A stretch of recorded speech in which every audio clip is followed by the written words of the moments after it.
bromli suvni rangsizlantiradi? Bilamizmi? Ha. Qaysi bir rangsizlantiradi?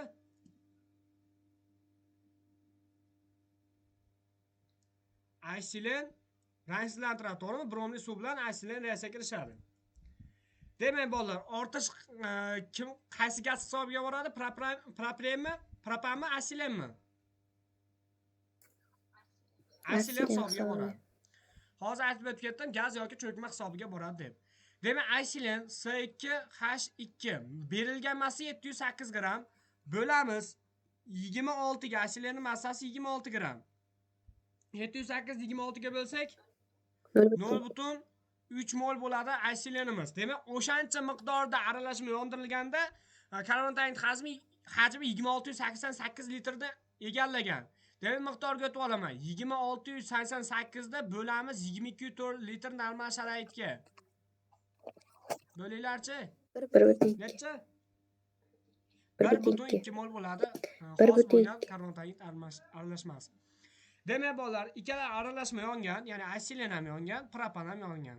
C2H2, C3H8. Asilen yonganda ikkita karbonat angidni hosil qiladi. Bizda masalan shart bo'yicha karbonat angiddan ketamiz. Propan yonganda esa 3 ta karbonat angidni hosil qiladi. Mana.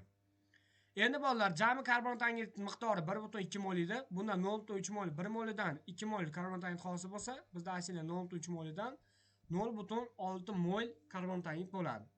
Endi jami aralashmamiz 1,2 edi karbonat angiddan, 1,2 dan 0,6 ni olsak, qolgan 0,6 moli propanni yonishidan osmon karbonat angidga qoladi.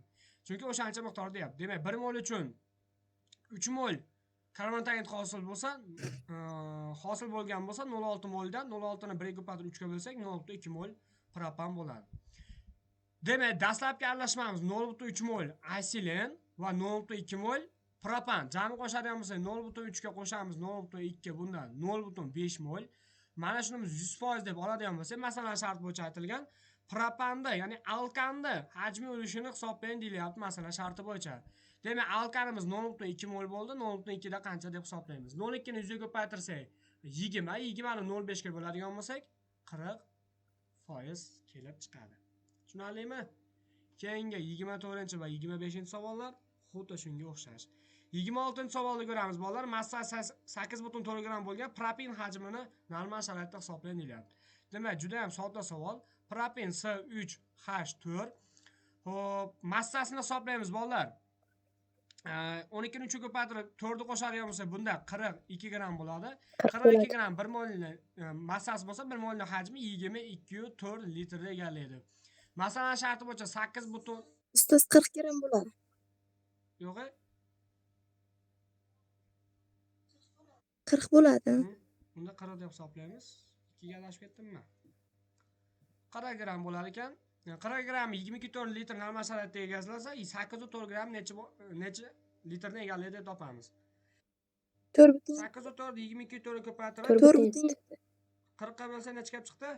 4,7 litr kelib chiqdi. Javobimiz mana bu javobga to'g'ri kelar ekan.